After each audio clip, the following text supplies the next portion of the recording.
CNC running மிஷினில் G கோடு என்ன பண்ணுது, எம் கோடு என்ன பண்ணுது, இந்த வீடியோவில் பார்த்துலாம் வாங்க. ஹாய் ப்ரோ, அன்புடன் உங்களை நம்ம சிஎன்சி ஸ்கில் தமிழ் யூடியூப் சேனலுக்கு வரவேற்கிறேன்.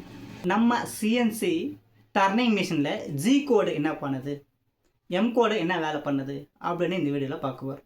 ஜி கோடு அப்படிங்கிறது மூமெண்ட்டை கண்ட்ரோல் பண்ணுது. இப்போ எடுத்துக்காட்டாக ட்ரில்லிங் சைக்கிள் எடுத்துக்கும், ஒரு G74 எடுத்துக்கும். ட்ரில்லிங்கு எப்படி ஆகுது, ஃபார்வேர்டு பேக்வேர்டு ஆகுதுங்களா, அதுபோல் மூமெண்ட்டை கண்ட்ரோல் பண்ணுது. இன்னும் தெளிவாக சொல்லணும் அப்படின்னா G00 அப்படின்னு கொடுத்தோம்னா மிஷினுடைய மூமெண்ட் வந்து ரொம்ப வேகமாக இருக்கும். G01 அப்படின்னு கொடுத்தோம்னா மிஷின் மூமெண்ட் வந்து லீனியர் இன்டர்போலேஷன், அதாவது மிஷினுடைய மூமெண்ட் வந்து ரொம்ப ஸ்ட்ரெயிட்டாக வரும். G02 மற்றும் G03 கொடுத்தோம்னா மிஷின் கொஞ்சம் வளைஞ்சு போகும். இது வந்து சர்க்குலர் இன்டர்போலேஷன் அப்படின்னு சொல்லுவாங்க. இது கொடுக்கும்போது மிஷின் வந்து கொஞ்சம் வளைஞ்சு போகும். அதுக்காக வளைஞ்சு போகும் அப்படின்னா மிஷினில் வந்து 8 போட முடியுமான்னு கேட்காதீங்க.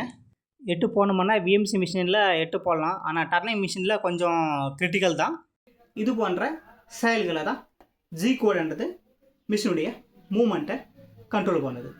எம் கோடு என்ன பண்ணுது அப்படின்னா ஸ்பிண்டில் ஆன் பண்ணிக்கலாம், ஸ்பிண்டில் ஆஃப் பண்ணிக்கலாம், அதே போல் செக்கை கிளாம் பண்ணிக்கலாம், டிக்ளாம் பண்ணிக்கலாம், கூலண்ட்டு ஆன் பண்ணிக்கலாம், ஆஃப் பண்ணிக்கலாம். M03 M04 கொடுத்து ஸ்பிண்டிலுடைய டைரெக்ஷனை நம்ம மாற்றிக்கலாம். இது போன்ற செயல்களை தான் எம் கோடு செய்யுது. ஓகே ப்ரோ, இந்த வீடியோ உங்களுக்கு தெளிவாக புரிஞ்சிருக்கும்னு நினைக்கிறேன்.